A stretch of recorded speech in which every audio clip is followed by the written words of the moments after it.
the calculations we've done in the report has been simulated here. We can see the input voltage 10 volts, the nominal resistance at R2, R3 and R4 100 ohms. We can see the variable resistors at full scale, which is 139 ohms. Now this gives an output voltage of 0.816 volts, which is the same as calculated, which means we are on the right path. Now looking at this value, it has to be amplified, and we chose a differential amplifier.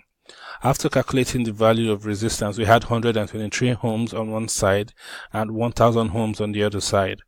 Now connecting this to our quarter bridge circuit, it's connected. Now let's see what happens after then.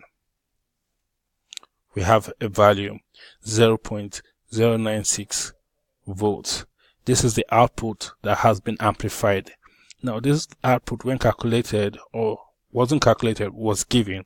It was given to us as 0 to 100. A range was given as 0 to 100 millivolts.